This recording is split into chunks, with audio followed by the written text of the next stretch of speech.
So why don't we start? There's the recording. I'll start. I'm Jack Walsh. I'm co-chair and I'm representing Derby. So let me see, going around from my screen, Christine. Hi there, I'm Christine. I'm an environmental planner with NVCog. Okay, Paul. Yes, Paul Vanevich, Watertown Town Engineer. Jan. Dan Zaski, Burgess, Borough, Naugatuck.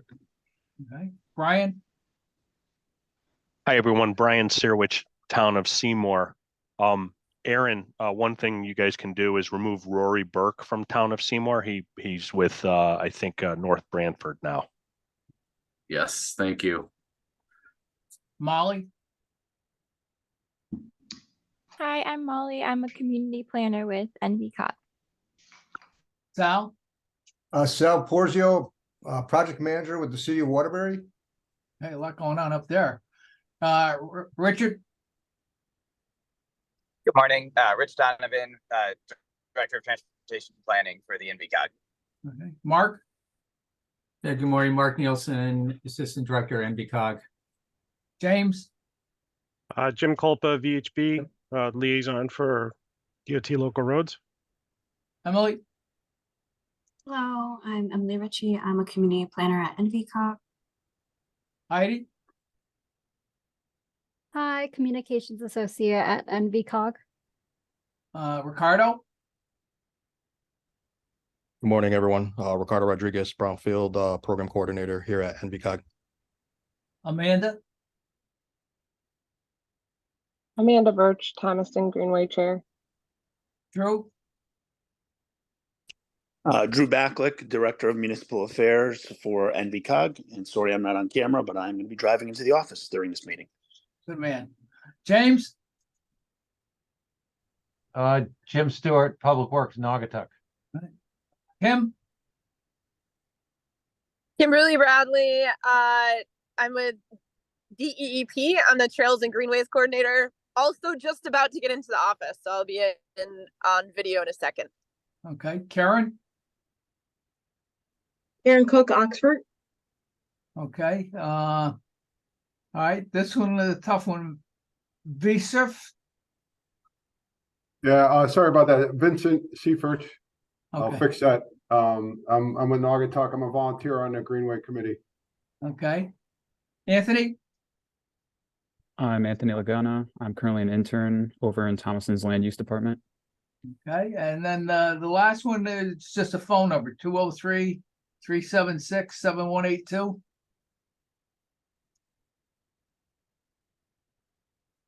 No, maybe not listening. Okay. All right, why don't we move on? Because again, it's a full agenda, and I think we've got every expert from NVCog that there is on this call. So a lot of background information. Good. So why don't we start with the Connecticut Deep Recreational Trails Program update? Aaron, are you going to do this? This is Kim. I think Kim. Okay. Would it be okay to give me a few minutes to get to my desk? Sure, we can skip ahead if you'd like. Okay. Come back. Great. All right, Aaron, do you want us to go right to the trail priorities update or go to project updates? Sure. Why don't we start the priorities update discussion? Okay, so you're up. Okay. And yeah, thank you. So if you've noticed, we've been hiring here at NVCog. So we have a lot of new staff that are joining today just to sort of hear what we do and get a feel for some of the projects that we work on. So I want to just welcome all of them. So in 2015, just a little background, we developed a priorities listing for projects on the Naugatuck River Greenway Trail. And we created a document that sort of lays all that information. And the purpose was really to provide an overview of the entire trail in context to each of the trail sections, and really to elevate those sections that are regional priorities for funding. So, we wanted all of you to have a document and, to add a little bit more weight to grant applications or funding requests that you're making, so that you can point to this document and say, you know, this is why this is important, and this is how it fits into the overall Naugatuck River Greenway Trail. So the document, like I said, we originally developed it in 2015. We updated it in in the spring of 2021. It's been a couple years now. There's been some big changes. And I know there's some big funding opportunities coming up, so I thought it was a good idea to sort of get ahead of those and update this again, so that we have the most current information in there, and really take another look at those priorities and make sure that that's what we want to present. So the document describes all of the NRG trail sections, identifies those sections that are completed. So they're open to the public, and we don't have to worry about them anymore. Active, so those trail sections that are funded for design and construction, they might be, you know, in design or in construction, but there's a clear path to get those funded, and the funding is in place. And then calls out those additional sections that don't have funding, but that are a regional priority. So in 2015, we developed, the committee together developed these criteria to sort of identify priority sections. And this is sort of what we came up with. So regional priorities are trail sections that have local support. So the town has to want them, or the municipality needs to want them in this priorities document. And they connect two complete or soon to be complete sections of NRG trail, or they connect a complete or soon to be complete section of NRG trail with an important destination or population center, or they're sort of low hanging fruit, or they require little investment or effort to complete. And in 2021, we had 7 priority sections that were identified in the document. One in Torrington, Harwinton, Watertown, Waterbury, Naugatuck, Beacon Falls, and the section between Seymour and Beacon Falls. And we'll talk more individually about each of these sections. Since 2021, 2 of these have been funded. So Waterbury received their RAISE grant to complete, to design and construct the West Main to Eagle Street section. Watertown now with recreational trails funding to design the section between Branchbrook Road and Frostbridge Road, will be able to access lot zip funds to construct. So those 2 can be taken out of the priorities because they'd be considered active now. So today, you know, since it's changed, I think it's a good chance to go through all of these, and it may take a little while, but you know, I think we should go sort of one by one through the towns and see what we have in the current or in the past document, see some suggestions that NVCOG staff are making, and sort of make a few decisions. And what I'd like to accomplish today is figure out, are the prioritization criteria that we developed in 2015 still valid? Do we have accurate information and appropriate priority sections for each town? And are there other regional projects that should be prioritized? So, you know, not necessarily construction of sections of trail, but you know, NVCOG has gone out and gotten funding for wayfinding and signage design. We actually went out and, you know, purchased signs and designed and purchased signs for sections of trail that were open. So sort of projects like that might not be a you know, a construction priority, but you know, should still be prioritized and identified in this document. So we can start off with a discussion, hopefully, about the prioritization criteria. And I'll put those back up on the screen here. So I don't know if anybody has any comments about these, or has questions, or, you know, thinks there needs to be a change. I think they're still pretty relevant.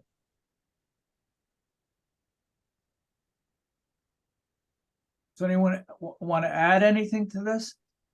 I agree. I like them. I like them. but are there still a lot of low hanging fruit? I mean, if I'm looking at it from the town of Seymour standpoint, there really is no low hanging fruit in Seymour. There might be And- one or two here in Thomaston.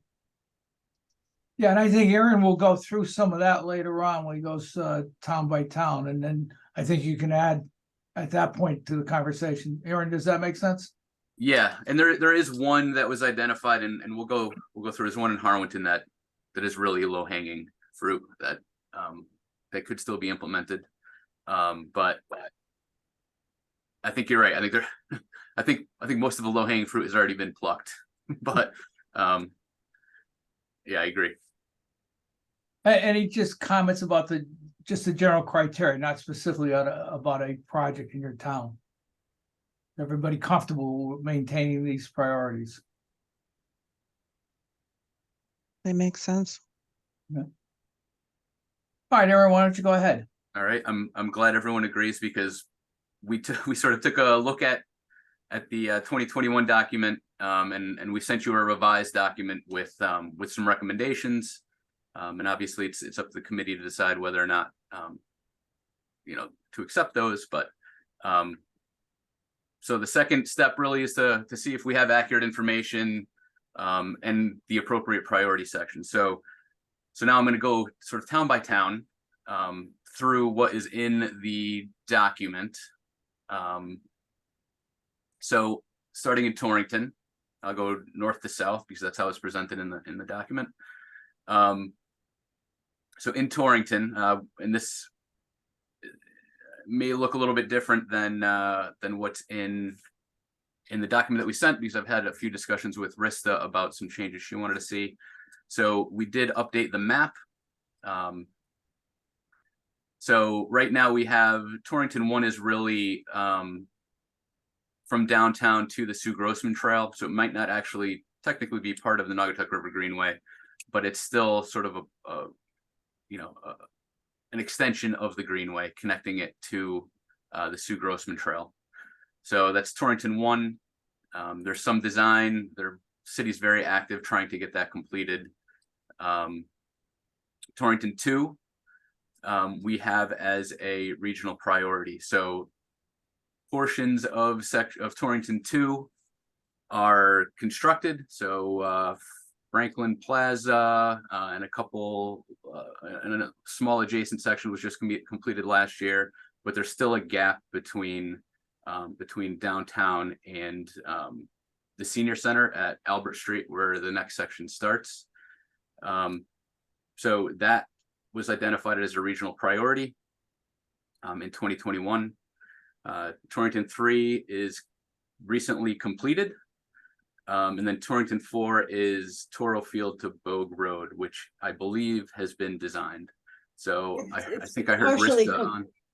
It's partially complete too. We're actually just having a ribbon cutting, which you'll all get invitations to, for some of the gaps in there.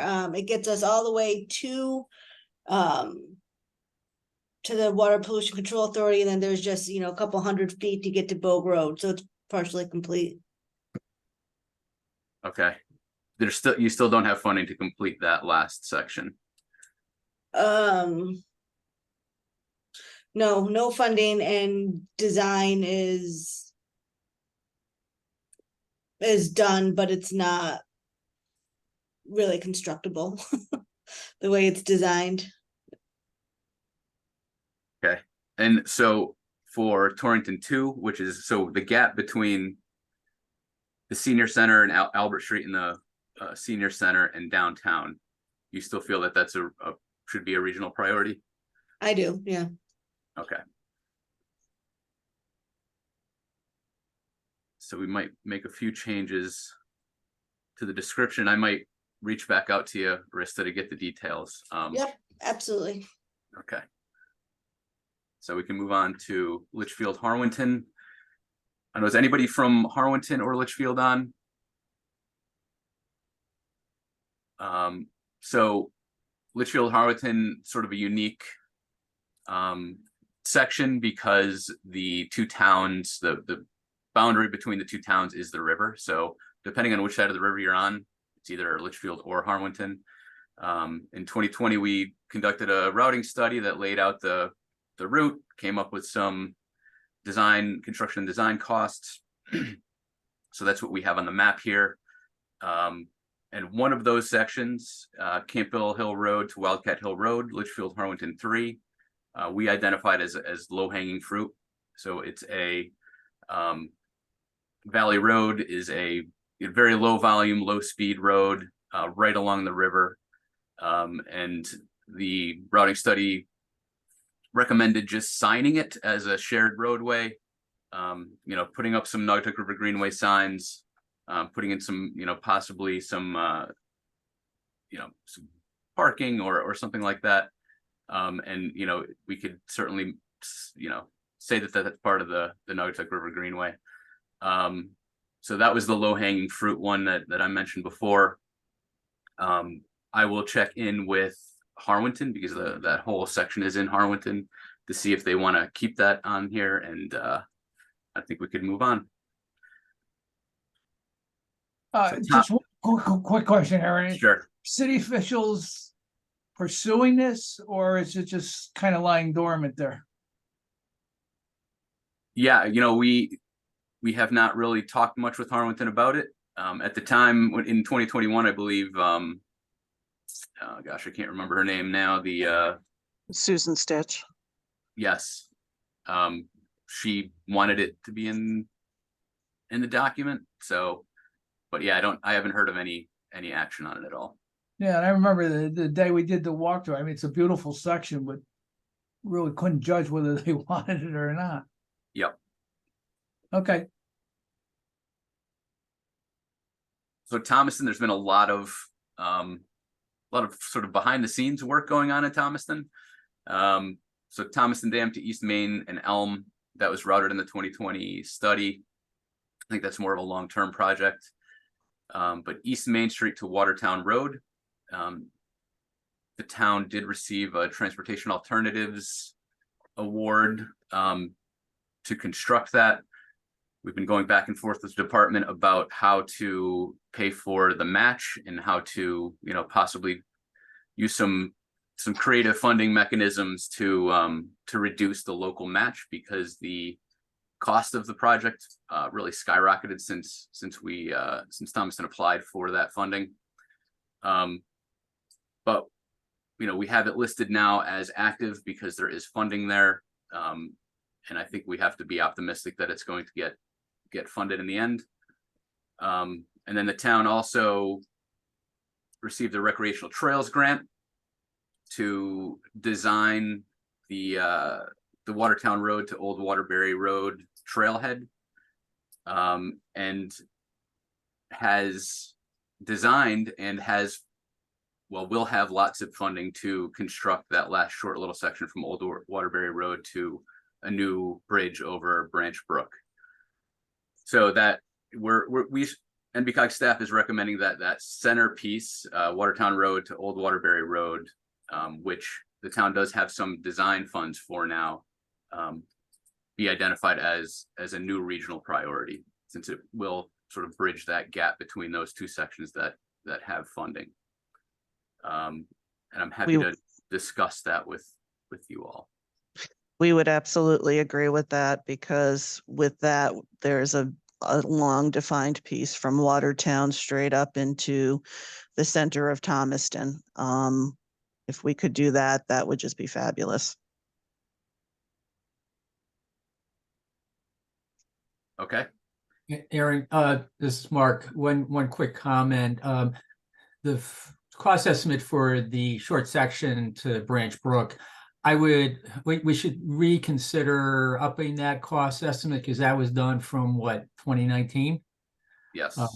And so yeah, I unfortunately, my initial guess is that it's probably doubled in cost. I mean, that was one of the, if we could have gotten this thing built, back when we got the design done, it would have cost us a lot less money, but we were unable to. But I think we need to relook at the cost estimate and try to update that. So for everybody on the call, I think for the final priorities report, when it goes out, I think we'll have a different cost estimate for that. Aaron, do you want people to weigh in now or wait till the end about because the action here is whether we want to make this a regional priority, correct? Yes. So, well, I think I'll take feedback today. And in the coming weeks and put together a revised draft and circulate that, and then we can have a discussion at the November meeting. Okay. If that makes sense. Yeah. Does anyone want to make a comment now, or you can always forward that later on? Yeah, if anyone disagrees, certainly, now's the time to talk about it. How many priorities do you think you want? So last time we had 7. I don't know that there's a right number of them to have. I think, we obviously don't want to have anything on here that the towns aren't serious about pursuing. Because we don't want to be competing against ourselves necessarily, but I think we need to call out the ones that have, the sections that will have the most regional impact. No, I agree. I think you should be careful not having too many priorities and spread too thin. Yep. So I like the idea of going through the whole map and then deciding at the end. Well, we're just taking the feedback now because Aaron's going to redo it and we will vote on it, have further discussion and vote on it in November. So, yeah. Good idea. Okay. So we're good with Thomaston. So Watertown. All right, why don't you move on here? Okay. So Watertown. Can you guys hear me? Mm-hmm. Yep. Can. I just lost everybody's pictures, but okay. Okay, so Watertown, very happy to say that they did receive funding to do the design of their section between Branch Brook and Frost Bridge Road. This has been, so the town already put in a pre-application for a lot SIP and it was accepted. So, we really just need the Department of Transportation to agree with using lot SIP funds for it. And DOT wanted to see a full design and, to really ensure that there'd be no impact to the Waterbury's water main that goes through that entire corridor. So hopefully, that, we can move that into the active category. And that leaves Watertown 2, which is Frost Bridge Road to the Waterbury line. Since it does not connect to an open section or really get to a population center, we're not recommending that be a priority. Paul, do you want to add anything for Watertown? No, I agree with that, Aaron. I just want to mention we are in the process of putting out an RFP for the design of the, the Branch Brook to Flood Ridge Road section. That's in the works. Yeah, but I agree otherwise. Yeah, I mean, it'd be nice to get that section, but it doesn't.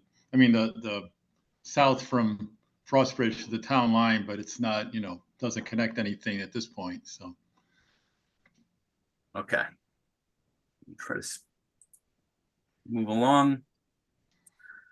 So Waterbury, the really big news is that they have funding to do the next section under a federal raise grant. It's one of the more complex sections, so it's really exciting to see that moving. So, the last round of recreational trails, we had discussions with the city about what what their priorities were, and Waterbury 2 and Waterbury 1 going north from downtown are difficult and big projects, and they identified a separate project, sort of a spur trail going from the section that's being designed to a new park that was just built and opened on Mill Street. so through one of the more disadvantaged neighborhoods in the city. So I added that to the map. I added it to the, it's actually, you can't see it on this map here, but it is right here. So, you know, I sort of took liberties to put it in the document, create a new line for it as Waterbury 3A from Washington Road to 313 Mill Street. They do have recreational trails funding to design it. So, you know, I thought maybe that might be the city's next priority. So I know Sal's on. I don't know if Judy's also on, but I don't know your thoughts on that. Judy is actually unavailable today. I had just texted her. Yes, I know we received the award notice for the design money for the spur, which runs along the Mad River, as Aaron said, from the intersection of South Main and Washington to New Park. But I don't believe we received the grant agreement yet. And right now, as Aaron mentioned, we're working on, focus right now. The focus is on the race grant and getting that started. Which basically for that project, which has the 3 components, we now have our engineering design consult contracts in place, and so we're starting with the design, beginning with the NEPA process. So that's really my focus. I'm not sure about the spur, where that's going to fit in, but right now it's getting the project going. Okay, I can reach back out to Judy and you and Roy, and we can have that discussion to see what the city wants in here. Well, basically, we're waiting for the grant agreement, and it goes to the mayor's office into legal, so it'll trickle down to us eventually.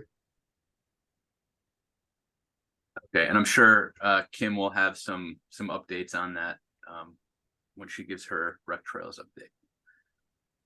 Thank you. So Naugatuck, we identified, actually going back to 2015, the sort of northernmost section, so between the Waterbury line and Pulaski Bridge, which goes over the pedestrian bridge over the Naugatuck River, as being a regional priority. So that will connect this section here, sort of the gap between Waterbury's new section and the section that's been built in Naugatuck now for several years. So we have that as a regional priority. I think it's still very, very much a priority.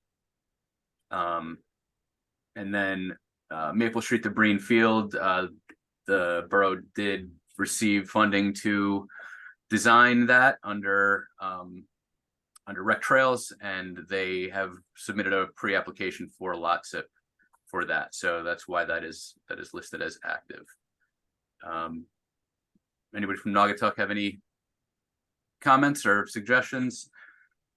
Yeah, I think you covered it pretty well. I mean, we're not really in design yet. We've got to develop the RFP for the consultant for the Maple to Breen Field section.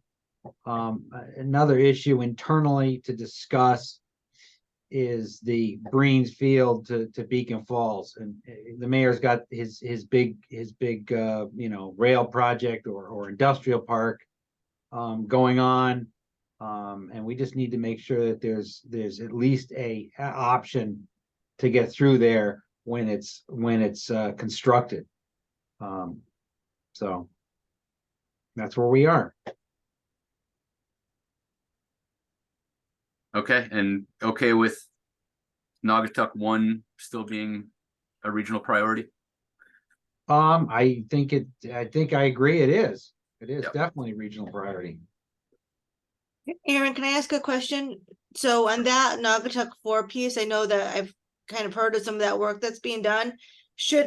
Because there is a development project kind of happening, should that be a priority too?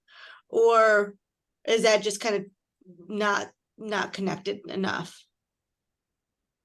The problem with both 1 and 4 is there's a very expensive pedestrian bridge involved. So I mean, I would be okay with that being a priority. But it's not really a priority until that Maple Breens is complete, because, you know, now you'd be doing another section that's not connected to anywhere. And even that, the mayor's project doesn't go all the way to Beacon Falls, it goes to the treatment plant. So then you need to figure out how to get to the treatment plant, from the treatment plant, through the treatment plant to the state forest. And then you've got a whole nother section of the state forest to get through. Okay. Yeah, may I add, I think the Naugatuck one is certainly would be a higher priority than Naugatuck 4, because it would end up connecting downtown Naugatuck to downtown Waterbury pretty soon. And there's a new feature in Linden Park that you're probably aware of, this very active skateboard park that the mayor was able to get together. It's drawing people from all around. So wouldn't that be cool if you could just ride your bike right from Waterbury to downtown Naugatuck and back and forth? I'd also say that the price is definitely not 3 million though for Naugatuck 1, just to be reality. It's probably closer to 5 million last time we ran an estimate, right, Jim? I would agree. Nothing is 3 million anymore. No, and I think we probably used the last, whatever application went in last, you know, the estimate that was with that. But yeah, any new information you have, please send it to me, and I'll definitely get it incorporated. Well, Aaron, I thought the last estimate we put in was for 5 million something. It was some kind of like congressional earmarked funding. Okay, I'll see if I can find that. We did have prices on a pedestrian bridge. If you don't have that, I could probably dig that up. Okay. Let me just make a note here to update that. I just wonder how much sense it would make. I know that it's obviously both the section of trail and the bridge need to be completed to make the priority. I just wonder how much sense it would make to at least design the trail, and construct the trail. It seems like it would be pretty easy to phase the trail in and then come back and get the money for the bridge. You know, I mean, I think it depends on how you fund the construction of the trail, because I know we've run into issues with at least state funding. You know, they really want to see a logical termini. So, you know, a dead end with a cul-de-sac at the end of a trail, you know, would probably not get funded.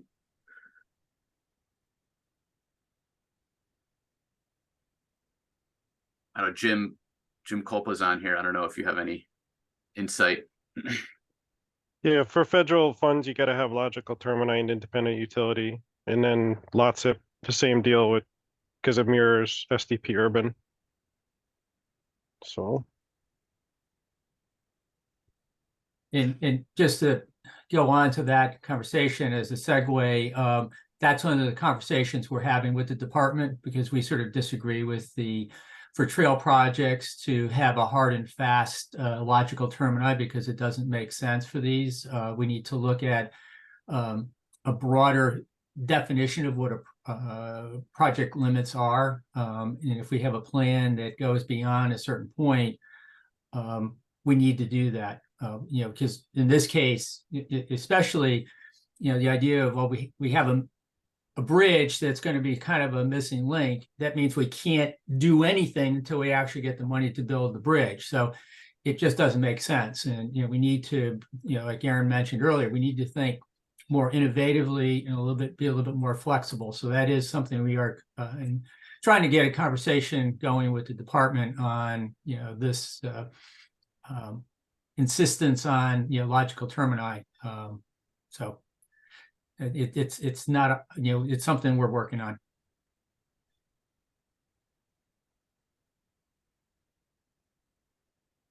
Okay, so I think we can move on from Naugatuck. Beacon Falls. So there's really sort of two sections that have been identified in the past as regional priorities. One is from basically, continuing the road diet that began with Beacon Falls 2, continuing that down to Riverbend Park. So that is the Beacon Falls 3 section, and then on to Toby's Pond. This is a little bit confusing because there's sort of a competing routing south of Route 67 or of Route 42. Sorry. So one goes sort of inland along, where a potential new development is going to take place, and then the one that we've sort of been focusing on previously follows the rail in between the rail and the river, from Toby's Pond to the Seymour town line.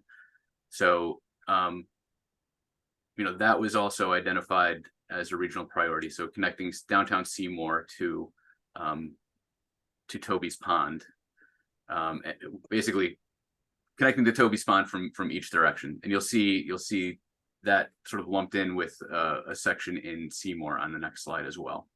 So I don't know if anybody from Beacon Falls is on and has any discussion.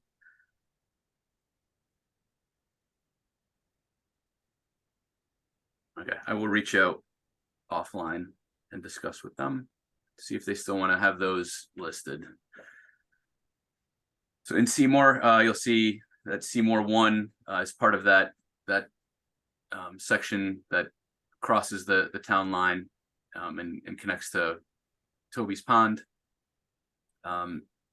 Small section in downtown has been completed, and then south of downtown there is no routing, and that's something I think that's gonna, the next couple of years, as we make progress on the removal of Kinneytown Dam, I think there's going to be a lot of options that open up, and we are looking at the Naugatuck River Greenway Trail as part of the sort of reclamation of the impoundment once it's drained. So I think there's going to be a lot more options coming up soon to look at.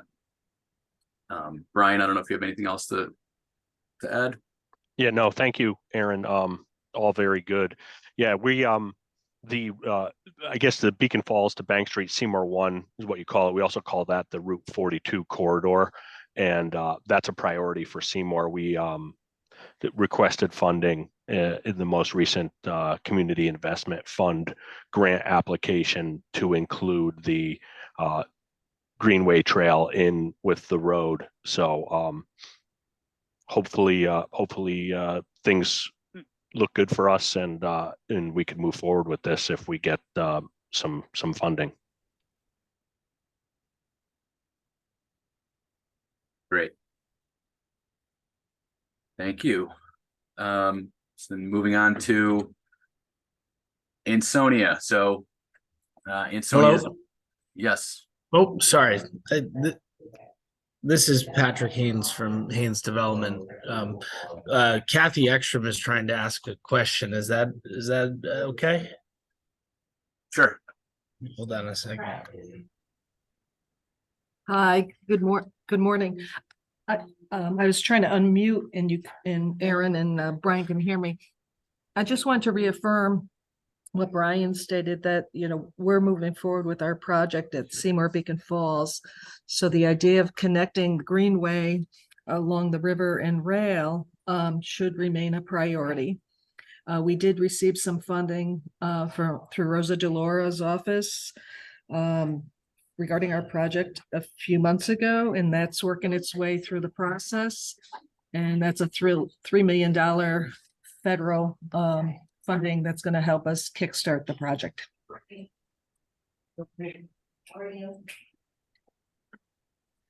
Great. So the Community Investment Fund application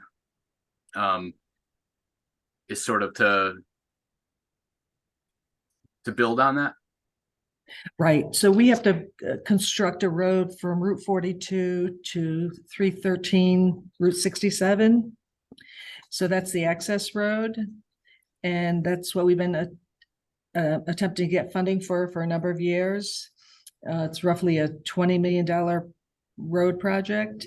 And we have $3 million earmarked towards that. So that's a great start. And the town of Seymour is pursuing some additional funding right now.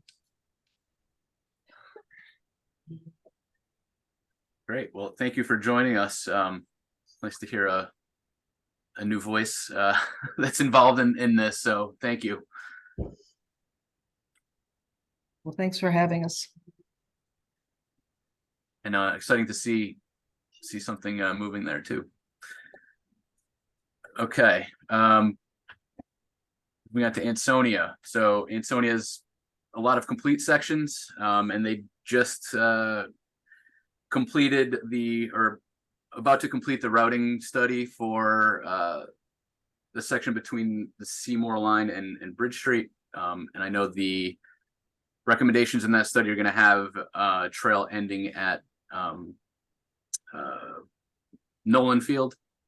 So that section, the city did receive Rec Trails funding to design. So that is in design. There is still not construction funding for that. And I think actually this section probably should be considered for a regional priority in this document too, which it doesn't say that on the screen, but I think that was just my mistake. So anybody from Ansonia, Sheila on?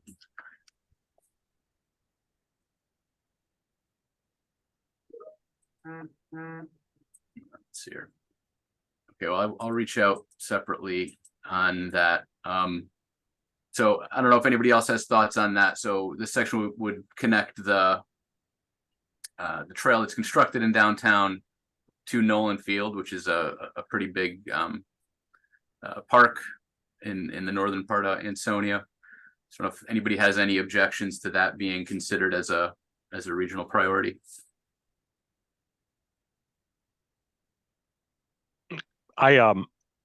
Personally, I support that as a regional priority. Ansonia is almost done. That's like the final piece of the puzzle in Ansonia for the most part. So it would be good to get that completed. Okay. I will reach out to the city and discuss. And one more. Derby. So Derby has most of their trail built out. We identified one section in the previous document. So when Derby was designing their trail just south of Division Street, they did do a little bit of design work on a way to get underneath Division Street. And I don't know if anybody has walked or crossed that section there. It is a pretty dangerous intersection. I think it's worth looking at a safer crossing of Division Street. So if there's a way to get underneath, I think it's worth pursuing. So we have that listed as Derby 1. And I don't know if anybody has any objection to that being listed as regional priority. There's a lot of work going on Division Street, looking at pedestrian safety. There was a pedestrian fatality there last year. So, improving pedestrian safety all along Division Streets, I think that's a local priority. And I think it would make sense to take pedestrians from the trail off of that road as well, if possible. So, Jack, I don't know if you have any thoughts to add.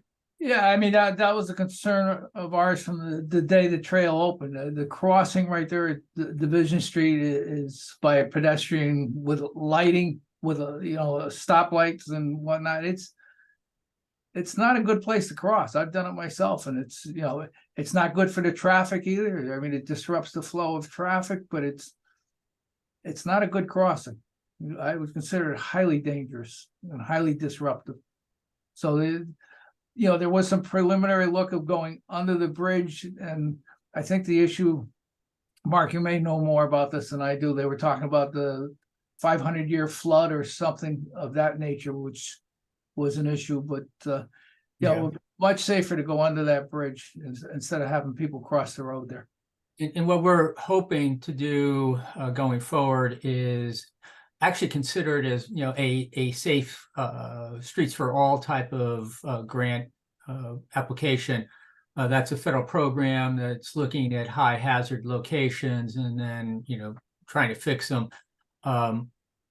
Vulnerable road users is a priority in that program, meaning pedestrians, bicyclists, people who are on, you know, some kind of e-device, things like that. So it could fit into the program. And what we're hoping to do in our planning program is to actually look at Division Street as a whole, like Aaron mentioned. And then, you know, hopefully maybe, you know, that crossing would be a breakout of a, you know, a safety type project or part of a, you know, safety improvements all up and down Division Street there. So we're trying to push that forward. You know, I know the other issue, Jack, if you remember, it was just who's going to build it and then maintain it because it is on the town line. So hopefully, if we can, you know, work it into a safety program, then, you know, basically neither town would be responsible for a building. You know, we could build it under a different federal aid program. All right. It sounds like it would benefit from being identified as a priority. Yeah, I think so. Yeah, I do too. It's got to be one of those dangerous spots on the entire Greenway. Yeah. Yeah, I've definitely heard on more than one occasion, tires screeching to stop for pedestrians. It's a little scary. Okay, and then we do have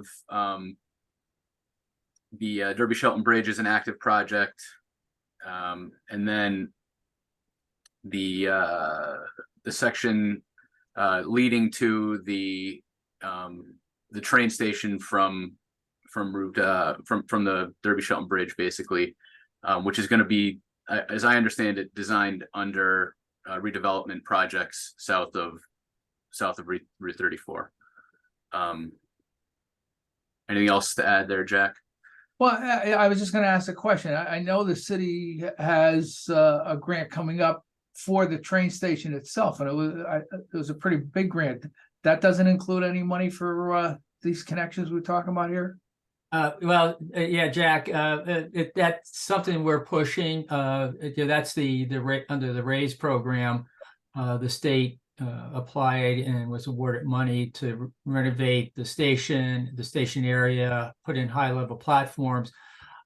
Their initial preliminary design actually didn't include sort of the connections from the station, you know, to, you know, Main Street. You know, and we said, no, wait, time out. You can't do that. You know, you have to make that, you know, if we're trying to get people to walk or bicycle to the train station, you have to make that connection. You know, and plus part of the Route 34 project, you know, we are putting a, you know, real short, you know, bike path behind Home Depot there. So the intent was always to come through the, you know, the area south of Main Street, come out on Factory Street across, you know, Main Street on that section behind Home Depot and then into the station. So we're pushing for the department to, you know, follow through and make that connection from the train station to Main Street, because without that, there's like this, you know, makes a gap again, sort of like you have up at Division Street. So we're on top of it, and we keep you know, making the comment. That's helpful. Yeah, well, hopefully it will be successful.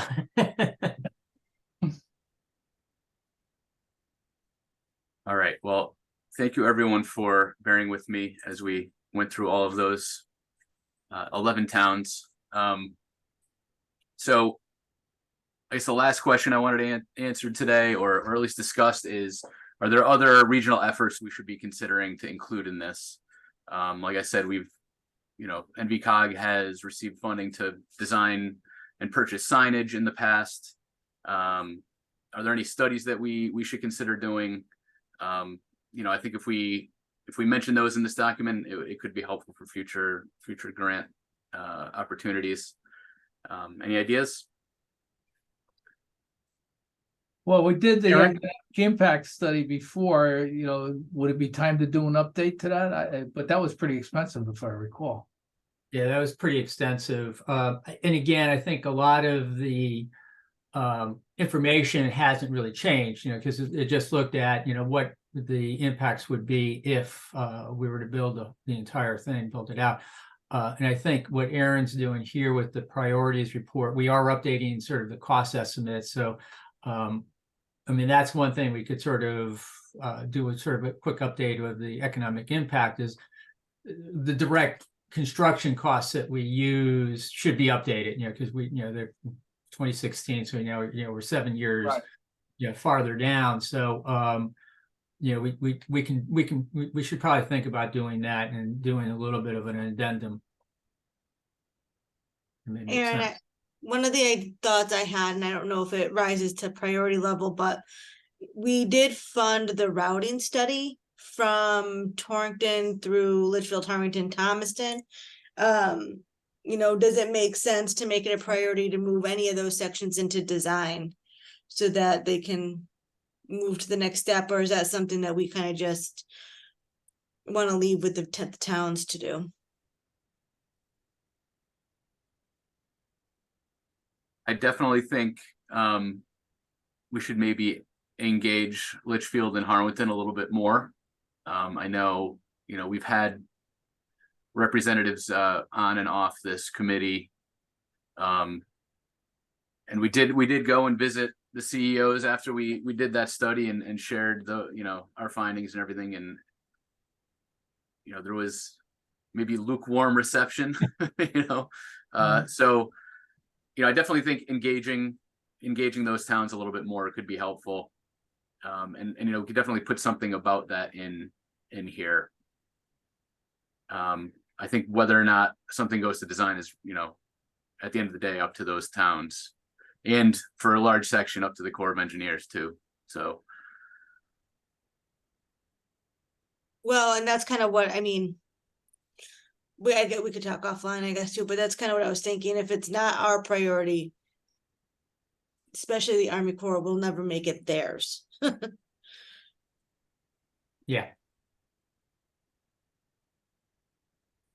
And I mean, I think that's, not to talk about it too much, but that section, north of the Thomason Dam is probably, without a doubt, the most controversial section in the entire trail.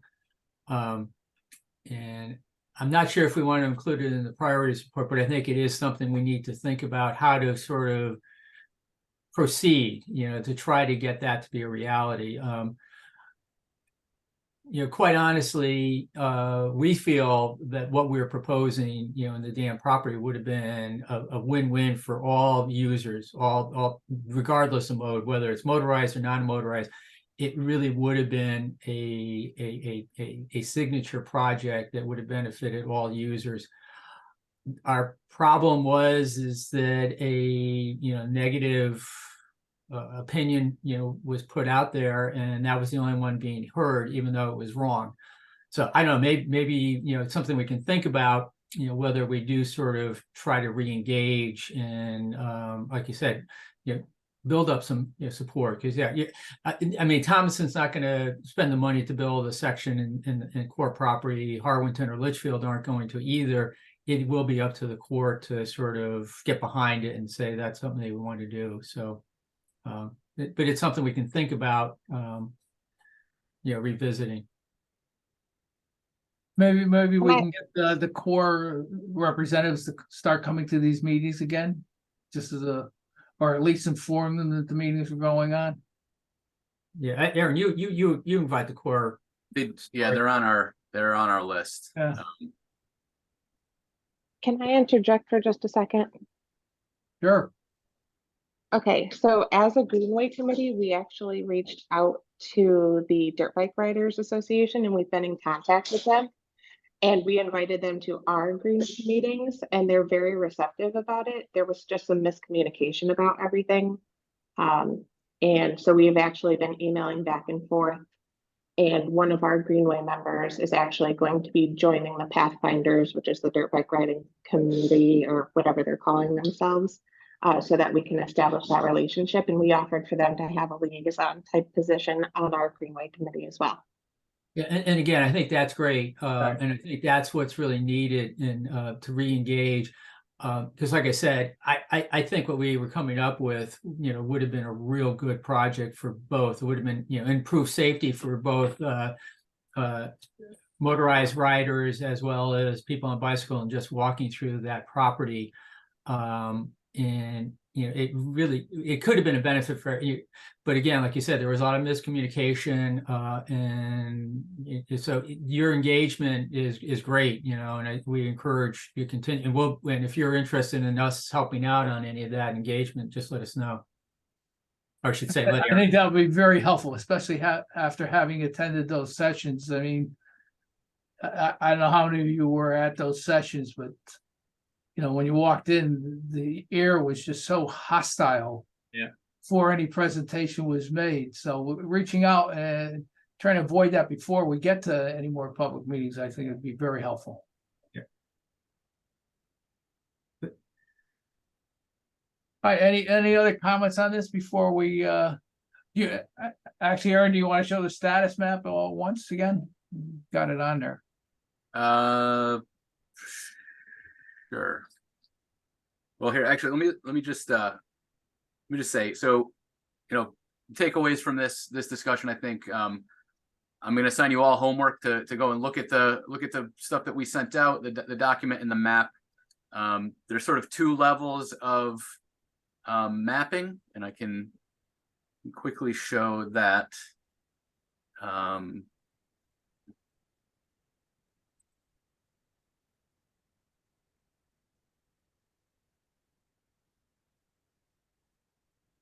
You all see the map now? No? Yeah, there it is. Okay, so there's two levels. So when you're zoomed out, you see the more generalized mapping that actually reflects the sections that are in the document. But as you zoom in, more detail comes on. So for instance, in Waterbury, if you zoom in, you start to see all of the segments that are that have been sort of identified in routing studies and all of that. And if you click on sections, it sort of gives you a little bit more information. So what would be really helpful is if you take a look. This is sort of a living document, this map. We update it as we hear of things changing, but take a look, make sure the routing or the lines that we have drawn on this map are still reflect what your towns are pursuing. We can easily make any changes that you want. So take a look at that. Take a look at the document. We'll update. I'm going to start updating this right away with the feedback we heard today, and we'll send out a revised draft with all of your comments that we receive after this before the next meeting, which is in November. And I would suggest that at that time to take a look and have another discussion and potentially endorse have the committee endorse it at that meeting. Yeah, again, Aaron, I want to thank you. I think you guys did a tremendous job. It makes it a lot clearer to be able to go through and see each of these sections and understand where we are and how much farther we still have to go. But thanks for all your hard work on that. So, absolutely. All right, why don't we go back to the Connecticut Deep Recreational Trails Programs update? Hello, thank you all for giving me a little extra time. I had to get my girls on the bus this morning, so it took me a little extra with the rain getting into Hartford. All right, so just giving you an update. So I do have, as we know, many grants were funded through the last round of recreational trails grants. There was a lot of discussion within our last portion of the meeting concerning this. So I just wanted to provide everyone of a little update on the different towns that have received grants and the status of those. So everyone knows the grant in Torrington for the Naugatuck River Greenway or the Still River Greenway section is complete and executed. So Rista, you could probably confirm that you have that in hand. The other one is the Naugatuck grant has been completed and executed as well. Right now, the Watertown grant is with the town and should be going through review and signatures, which would then send that. The next step of the process in that realm is that it comes back to DEP, gets signed off by our Bureau of Outdoor Recreation Leadership, and then goes to the Attorney General for review.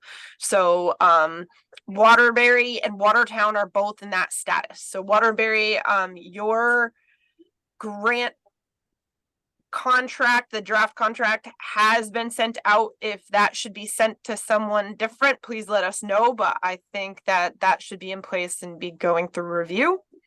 And finally, Thomaston and Ansonia are still with our legal division and they're completing their review. Upon the completion of their review, that will get sent out to each of those towns for review and signature as well.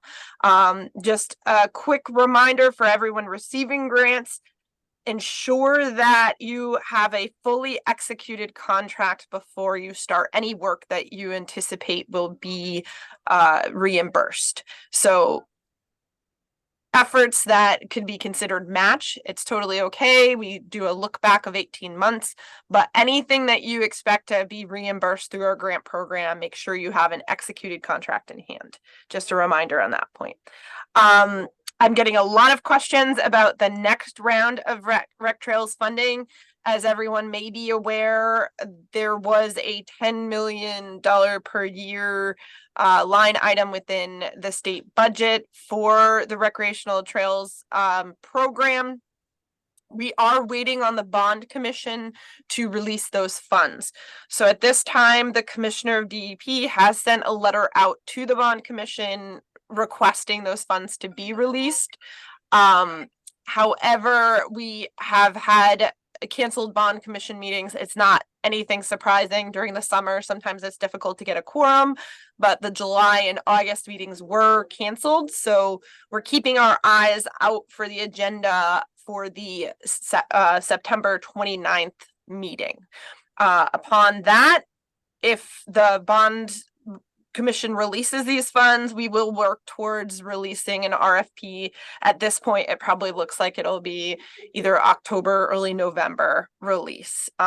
So definitely feel free to reach out. I'm having a lot of discussions with many partners on this, but we're kind of in a waiting game for that next round of recreational trails grants.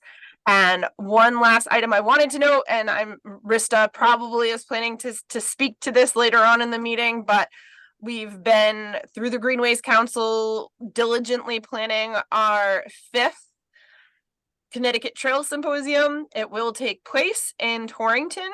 And I'll leave the stage for Rista to give some of the details on that because she's really putting a ton of work into it. But it has been an extremely exciting process and everything's really coming together.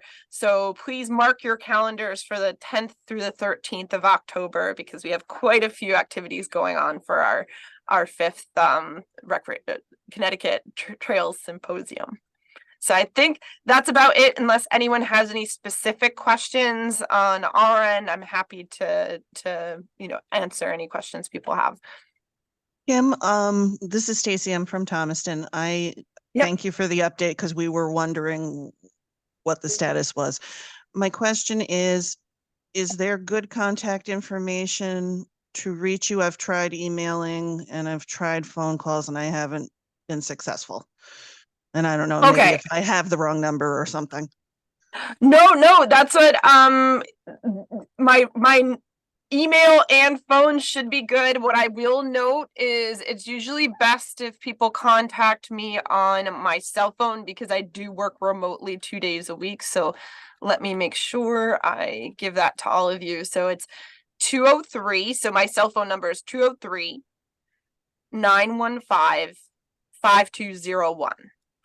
So that's one of the best to contact me. Thank you so much, Kim. Absolutely. Kim, also Jim Stewart, Naugatuck. Yep.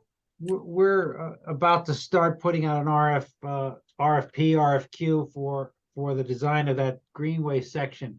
I'm wondering if you have a guidance document on DEP's required procedures. Okay, in general, we tend to default to the town's procedures for our grant process. So whatever is your standard practice for going out to bid, you can feel free to move ahead and doing that in those steps. So there's no requirement for quality based or low cost or whatever the town normally would do.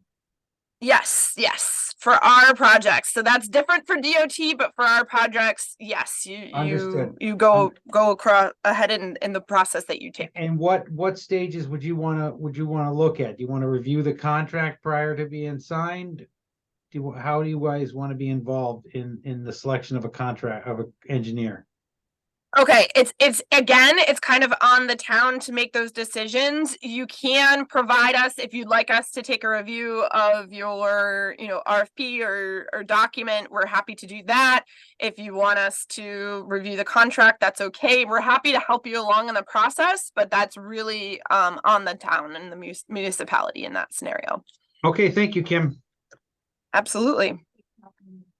Any other questions? Here we go. Just one thing, this is Kim, Sal can you from give me your Waterbury. phone number again, please? Sure. 203-915-5201. And why don't Thank you you. also add that in the chat, Kim? If you put it in the chat, there you go. Somebody else just did. Sure. Okay, it's there. This is Sal from Waterbury. Kim, I appreciate the update as well. And I will ask people in the mayor's office or legal if they received the grant. I don't want to mess up the procedure, but I will track it down. That's totally okay. Definitely. And I'm happy to forward it to you as well if needed. We do go by what's on the application materials. So that's one thing I'm trying to keep all of our partners. So everyone knows we have 43 grants this round. So this is about double that we've ever had previously. Luckily, we've done a lot of work with our legal division to try to streamline the process. So we're actually seeing a much more efficient review period and approach taken internally within DEP. But that is a very important step that we want to make sure. There has been another partner not in the Naugatuck River Greenway area that had a change in staffing and therefore a change in contact. So that's really important that you get me that information because we don't want, a grant that needs to be reviewed just sitting out there. If the person that will move it forward is not aware that it's come in. So. Okay, any other questions? Lots of good news there. I just have one quick question, Kim. I don't know if EAP or the Greenways Committee or Greenways Council have discussed, how that $10 million might be. So I'm saying, with all this increased funding, is there going to be more of a focus on construction projects possibly going forward, or will they be considered more? I think we've always seen rec trails as more of a, especially for multi-use trails, more of a design and planning grant. So I will say that we haven't discussed that, so everyone knows when we're putting forward the grant applications, there is the metrics that we have. I have not heard any need to assess or change the metrics compared to what we had within the last round, but I'm sure we'll be discussing that within the Greenway Council and the grant review subcommittee. What I will say is I actually noted to our legal division yesterday that I anticipated that we may get more requests for construction because of the increase in funds and because of the fact that we're just moving so many projects forward from the planning and design phase. So I anticipate that, Aaron. It's definitely included in what we can fund. So it'll be interesting to see what happens with both the requests from the application end and the funding approaches. But do not hold back, that we can fund construction through these funds. So that's definitely clearly stated within the statute that we can fund those projects. I will note, I know Jim's on here as well, but DOT, as many are aware, has been getting some increased funding as well. So I think, yeah, there's a lot of opportunity here. And I do think we have to think strategically about that. So that's a really good point, Aaron, and I'll bring that to our council and to our subcommittee for grant review to discuss that as well. Okay, very helpful. All right, why don't we move on, because we're a little bit behind for good reason, but next up is the project updates. And so the routing study. Anyone here want to talk about that? Okay, we'll move on. Waterbury Raise, I think we've heard quite a bit already, but any additions on that? No, I'm sorry. I think I covered it before.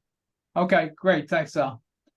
Derby Shelton Bridge, and again, you see that that project moving along, but I think the completion date now it's at least next April, maybe even later, right? So someone want to comment on that? I talked to Karen yesterday. I did have notes here. I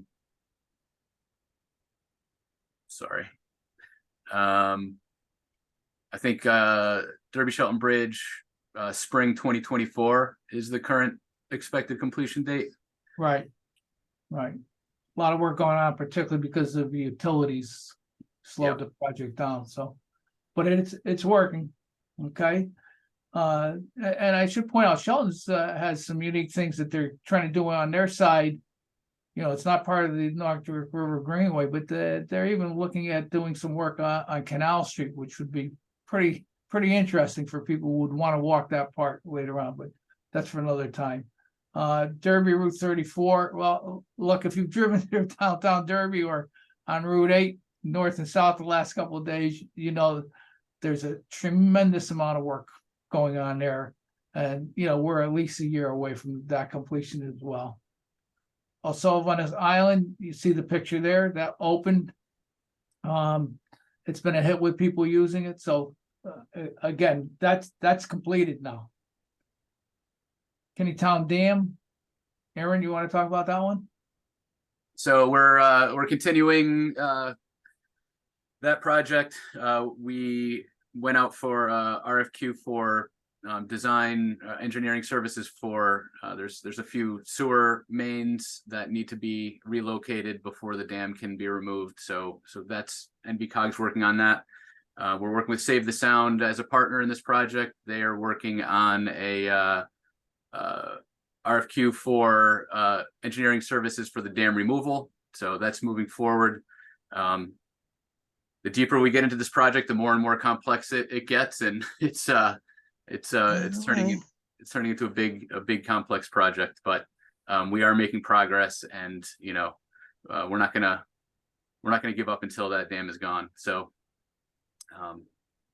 maybe in a future meeting we can give a little bit more detailed update and talk about what the implications to the Greenway could be. Okay. Anyone else want to add anything to this part?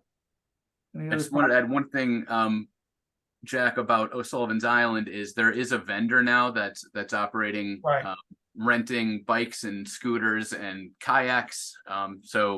And paddleboards. It's right on the Greenway, and I think it's really cool. Really cool development.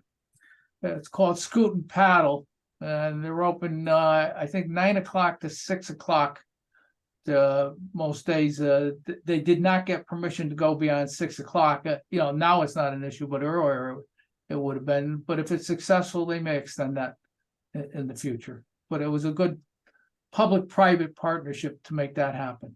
So, okay, funding submissions and opportunities. Community Investment Fund 2030. Who's going to talk about that? So I can just say, there's rounds every 6 months through this program. The next rounds, I think it opens October 16th and closes December 15th. And then there'll be a 5th round in May and June of next year. It can cover all sorts of capital improvement programs, brownfield remediation, affordable housing, infrastructure, clean energy. And, you know, if you read through it, it's pretty clear that trails can be included in that. So, you know, there's a lot of money available through this program. There's a lot of opportunities to apply. So, you know, we talked a lot more about it last meeting, but you know, it's worth looking at this if you have a project. And it has covered several trail projects in the past. Brian, you put the links to that on the agenda, so if you just click on it, you can go and get more information. Deep recreational trails, I think we covered already, unless there's something you need to add, Aaron. Nope. Okay. We covered it. We've heard a couple about Rays. Any more on Rays beyond what we've already heard? Just that there's going to likely be a winter round, and we're looking for an announcement sometime in November. These are for like really big, really big projects that are really unfundable through other sources. So, you know, Waterbury, you know, they got $24 million, Mark, you can correct me. Yeah, about,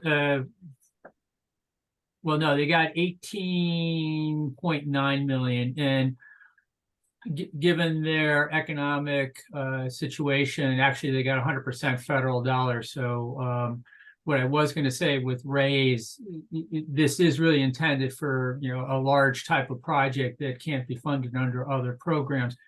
But the real problem is that it requires a, you know, 20% non-federal share.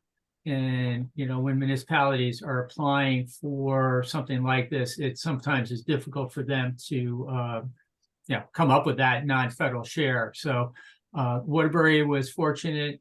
They had actually got approval from the Board of Aldermen to provide the 20% match, but then it turned out that they were able to get 100% federal. But we encourage and we're willing to help any of the towns to work on, you know, a project application. But the first thing you really have to think about is where that 20% non-federal share is going to come from, because it is really difficult to come for a municipality, you know, to come up with, especially, you know, one that's a little bit more, you know, distressed, you know, like Derby or Ansonia, Waterbury, Torrington, you know, Thomaston, you know, up and down the corridor, you know, it's, you know, in all towns have a difficulty coming up with that 20%. So just keep that in mind. Can Rays grants be for more than one town? Let's suppose two towns. Yes, yeah, you and in some ways it's almost encouraged.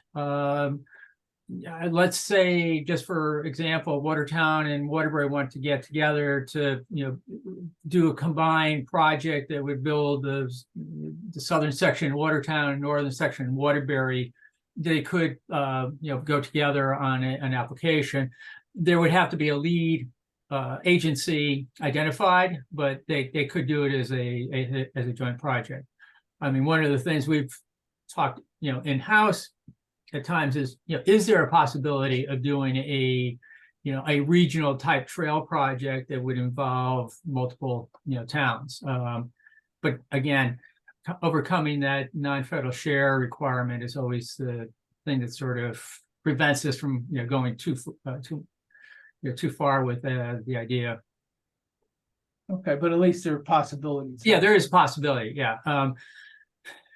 The feds, USDOT does say they like, you know, partnerships, and they like, again, you know, just, you know, for example, of a number of years ago, we put together a Rays grant in Seymour, you know, to help build that, you know, what Kathy was talking about with the access road between 42 and 67. We had put together a Rays application to do the trail, the road, the infrastructure, you know, to help support their Haynes Developments project. Unfortunately, it wasn't awarded, but yeah, that is something. Now there's a combination between Beacon Falls and Seymour, so it is definitely possible. Okay. All right, transportation alternatives? Not much there to really report. The problem with TA is the department asked for project proposals back in 2019. We're still working through the priorities that were identified with that. The priorities pretty much consume the 5-year allocation of TA funds that were authorized in the IJA grant program. So we're not really anticipating the next round of TA solicitations until the next transportation bill, which is what, 2025 or 26. So and I will say again, the problem with the transportation alternatives program is that the 20% non-federal share. It's 100% of that non-federal portion is the responsibility of the municipality. So that's the issue we're having in Thomaston right now. Is they did get a TA award, but it's just difficult to get that commitment for, especially since construction costs have went up quite a bit over the last few years. Okay. Any other, or should we move on and Rista give you the stage? Sure. So the Connecticut Trail Symposium this year is bigger and more immersive than it has been in the past. I think many of you probably have attended. It's a one-day event with different breakout sessions and speakers, and that is happening on Friday, October 13th at the 5 Point Center for Visual Arts, which is the former UConn campus on University Drive in Torrington. The cool thing about that is it is connected to the birthplace of John Brown, and there are trails that connect and highlight the birthplace and the historical assets, and is really drawing people to 5 Points and to the center. So we wanted to kind of highlight those trails, and through all of that, we've ended up with a 4-day event. So I'll just kind of go through quickly, and I'll give you the website. I'll put it in the chat, the website, to go and look for all the details as they come about. But Tuesday, we have Tuesday evening at 6:30 is the World Trail Film Festival. It highlights, I think, 6 or 7 different trail films. It's very inspirational. It was part of the National Trail Symposium or Trail Conference that I think Aaron and Kim had attended. And it's going to be in Torrington. Tickets are $25, which include all fees and everything. So we would really encourage you to come and watch that. On Wednesday, we have a series of mobile clinics. Some of them are self-led and self-guided, and some of them are instructor-led.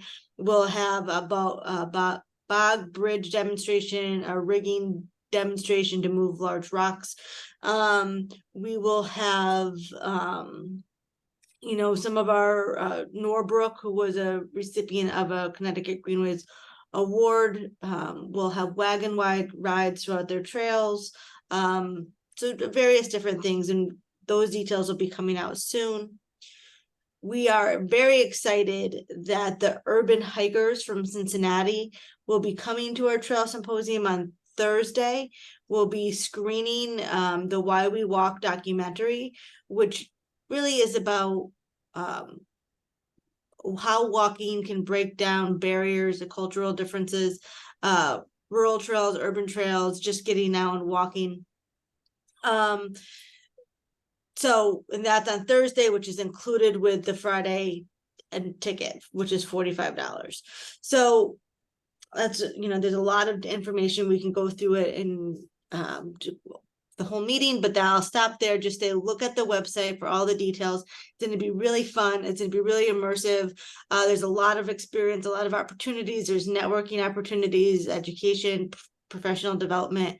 One of the things that's a little different this year, because we are bringing all of these resources to the state with the Urban Hikers and the World Film Festival, the expenses are much higher. So, you know, we're still trying to keep the cost reasonable. It's $45, as I mentioned, for the Trail Symposium, which includes the showing of the documentary on Thursday and the event on Friday, and then $25 for the World Film Festival. We are looking for event sponsors. So if you do know any organization that wants to sponsor the event, or if you belong to an organization that does, there's a lot of benefits, free tickets to all of the events, tabling opportunities. So those are available and also on the website to look at. So tickets are not on sale yet, but they will be hopefully this week or early next week. And it's better than it has been in more, and I don't want to say better, it's more immersive than it has been in previous years. And I don't know if Kim, if you had anything to add to that. No, did a great job. And I did post the all-inclusive website, so that Connecticut Trails website that Yukon has set up for us. The symposium website will be all inclusive, so all the information you need will be there, and all the links to both the registration when it opens for the symposium, as well as to, you know, get your tickets for the World Trails Film Fest. It will be right there. I also posted the direct link to the sponsorship for anyone who's interested. But yeah, this has been a really excellent effort. I just have to give a huge thank you to Rista for all the work she's been putting into it, and for the city of Torrington. It's very exciting. So look forward to seeing all of you in person there. Sounds good. And I also, just while I'm unmuted here, we are officially opening a new section of the Naugatuck River Greenway in Torrington. It's the Scoville Street Gap from our senior center piece to Toro Fields. That is now officially open. We'll be doing a ribbon cutting on September 20th. And we'll be sending the invitation out for anybody who wants to attend that as well. Right, thanks. I see potential for NRG event 2024, and if you look at the picture at the bottom, that was an event that was staged quite a few years ago, and that was a bike ride from Torrington to Derby, the entire 40 miles. I forget who coordinated that when we started, but the cyclists came to Derby in the morning with their bikes, and then they were bused up to Torrington, and they spent the day coming down the trail.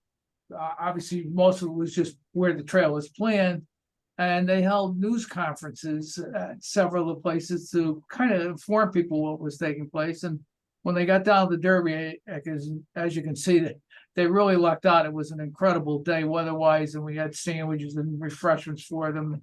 And if you look carefully, the guy with holding the hat in the front, that's John Monroe from the National Park Service, who had a lot to do with that. And John was also the one that produced the video about the Naugatuck River Greenway. And I would suggest that everyone go out and take a look at that. I think it's still up on YouTube. Just search for Naugatuck River Greenway. And that was produced by the National Park Service. So, Aaron, do you want to pick up from there? Yeah, so I got contacted last week by somebody that participated in that, asking if there were plans to do something similar in the future, and offering assistance if there was, because he thought it was a really great event. And it seems like a heavy logistical lift to do something similar to that, but I think it might be worth it in the long run to bring attention to the trail and get residents engaged a little bit. So I just wanted to throw that out there to the group. I wasn't around, so that happened in 2012. It's before I started here at the COG. So I tried to dig through some files that we had about it, and there's not really much there, but I did find this one poster that was produced for it. So I'm not quite sure who did all of the organizing. I have a feeling it was John Monroe and the National Park Service that did some of that heavy lifting. So I just wanted to throw that out there to the group. See if anybody that was involved back then had any more information, and just to put that out there to, to think about that and maybe have more discussions at future meetings. Aaron, this is Sal from Waterbury. I have to give a shout out to my Waterbury YMCA Tri-Club team members there. I can follow up with Jim York and Jim O'Rourke from the Y. Okay. That's the Waterbury Triathlon Club, mostly. Oh, is it? Okay. Yeah, I think we had about 45 people that did the whole length. But I think we even had, I think Rosa DeLauro spoke at one of the conferences, but they stopped not at every single town, but several of the towns, and they tried to invite legislators or anyone who could, have some impact on it. So, it was a great public event, but it was also to build support for the Greenway. So it was a great event. And as I said, you could not have asked for a better day. Most of the people who, if you look there, these were serious bicyclists. They weren't looking for people just decide that this was going to be the first weekend ride of 40 miles. They made sure that these were people who could make the whole 40 miles. Okay, anything else? Okay. If there's nothing else, I think a motion to adjourn might be in order. And the next meeting, Aaron, November 7th? November 8th, I think. Okay. Yeah, November 8th. Okay. Someone want to make a motion to adjourn? I'll make a motion. Second, all in favor? All right. Aye. Aye. Aye. So we hope to see many of you at the symposium. If not, we'll see you on November 8th. Thanks, Aaron. Great job today. Thanks. Thank you, everyone. Thanks, Jack. Good job, Aaron. Thank you. Thank you, everyone.